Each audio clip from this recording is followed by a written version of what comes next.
Alright peeps, so here we are in Logic and let's start breaking down one by one on how I created the path. So let's just solo this out and let's hear it what I've created.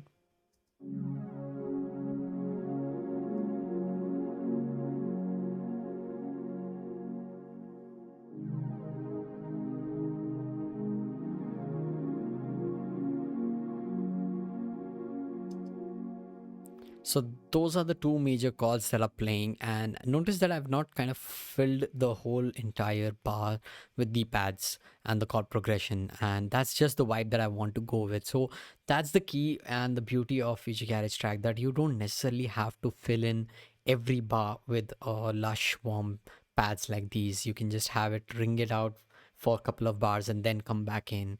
You just want that kind of the flowiness to happen in that kind of track, and that's the best part about this kind of music. It's minimalism, like I said earlier in the first part as well.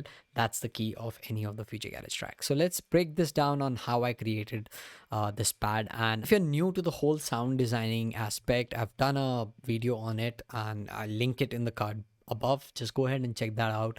Maybe it will help you. So here I have an instance of Rapid, and this is a monster of a VST, and I almost use this every time to create pads and atmospheres. It is a resynthesis machine. It has FM modulation, it has pulse width modulation, it has ring modulation, and a bunch of amazing effects. And there are close to about 8 layers and 3 oscillators, and you have the possibilities are endless. It's an amazing plugin and tool. Once you start experimenting with it, you'll be surprised on what it can do. So let's break down this patch one by one. So let me just disable the oscillator B and oscillator C for now. And the first oscillator is a wavetable inside of Rapid. It's kind of like a gritty square wave that is going on, and it's morphing in itself, and I'll let you know in a minute. We'll get to there on how we are doing that.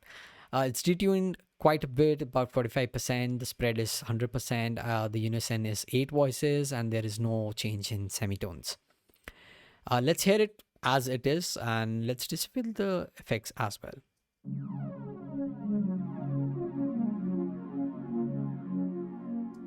So that's how it sounds in itself. The second oscillator is a simple triangle wave with about 35% detune. Spread is again 100%, 8 voices in the unison, and no change in the semitones.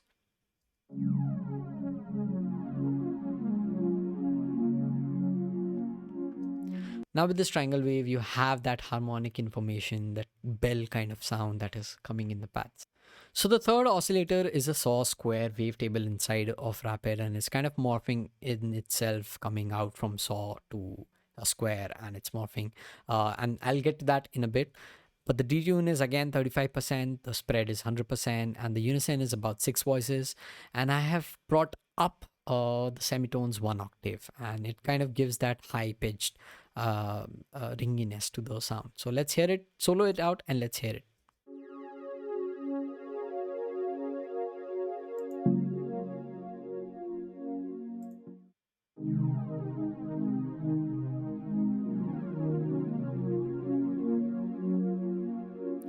So that's the sound source, and that's the patch that we're gonna go along with. So let's move on to the filter section, and this is where you start to shape the sound up. So let me just disengage the filter for now, and then we're gonna dive deep into it, and then we're gonna talk more about it. Let me just bring down the volume a bit.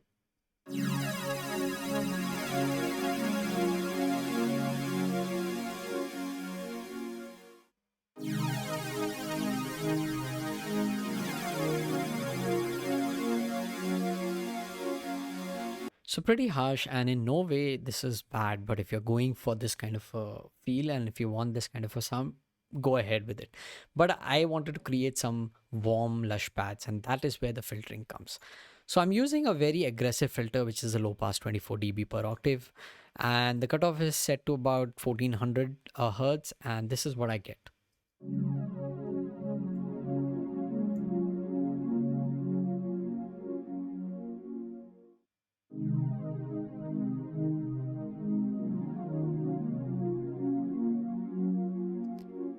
So now notice that how the filter kind of shapes the sound and gives that warm feel to it. So I've also engaged a little bit of resonance just to give that character, and the treble is fairly set to about 50%.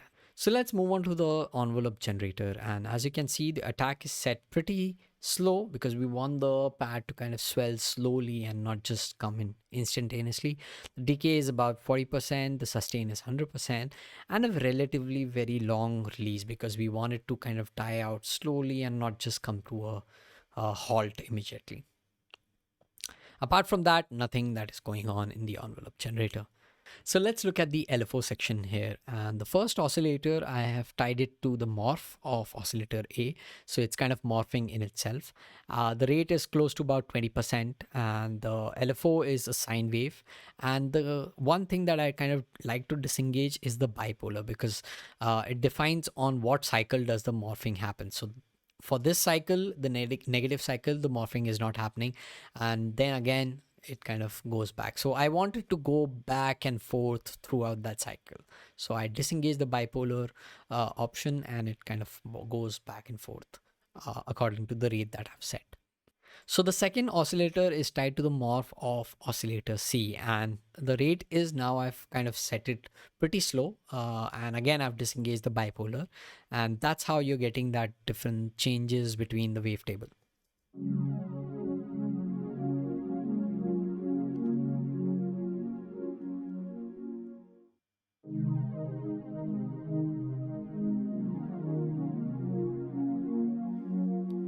So the key here for any future garage track is to have variation in the sound. So if you do not kind of use, and that's my perspective, if you do not use LFOs to morph the wavetable, it kind of sounds very stagnant and constant. And we need that movement in the pads as well, because it kind of gives that dreaminess and that movement. So now that we've looked at how to create the patch, the filter, the envelope generator, and the LFOs, let's look at the effects. And Rapid has some inbuilt amazing effects, so you really don't need post-processing in your processing chain for your channel strip. The first one is a compressor, and the threshold is set to about 27. The ratio is around 4. The attack is relatively fast. The release is relatively slow because I wanted to disengage very slowly, not abruptly. Nothing apart from that. The gain in and gain out are set to normal, and I'm using an analog mode for this compressor. Next up, I have a 3-band equalizer. I've cut a little bit of lower frequencies for the bass and the kick to kind of fill in. Increase the middle frequencies because I want that kind of body of that pad. Also gave it some air in the higher frequency spectrum, and that's why I've increased just a tad bit. Nothing apart from that, just a simple 3-band EQ. And next up, we have reverb, which is an inbuilt reverb section for Rapid. I'm using space mode. The mix is pretty high, the pre-delay is slow, the decay is also high, and I'm not modulating it enough. I've also changed quite a bit the low cut and the high cut because I don't need the higher ringiness for the reverb to kind of weave into the music. So let's hear it.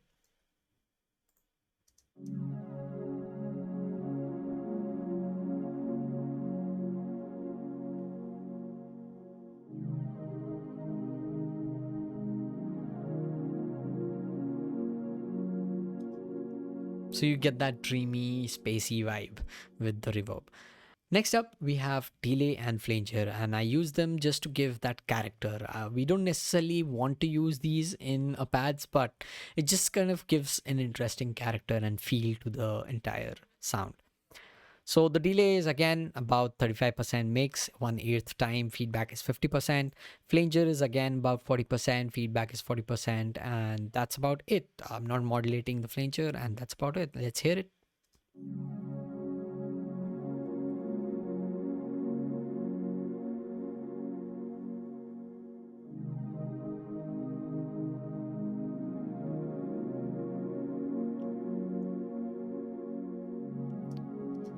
So there you have it. That's how you create kind of warm pads. And I did this with one VST. Everything is one VST. Just made use of 3 oscillators, some LFOs, some filtering, some inbuilt effects, and you have a very amazing sounding pads. Nothing in the processing chain, as you can see. I've just used a simple channel EQ. This is just for mixing purposes, because I don't want all of the low end to kind of mix in with the drum and the bass and make the whole mix muddy. And that's why I cut all of the low frequencies. I just need the middle frequencies and the high frequencies to pass through the mix. So there you have it. That's how I create warm pads for a Future Garage track. And as you can see, not a lot went through creating one. Just a simple VST, couple of oscillators, playing around with the LFO, morphing it, playing around with the envelope generator, the filter section, and the FX section, and you have an amazing sounding warm pad for your Future Garage track.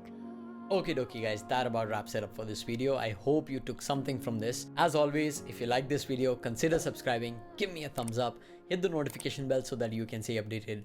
If you have any questions, let me know in the comments down below and I'll be happy to get back to you. Thanks for watching and I'll see you in the next one. Till then, cheers.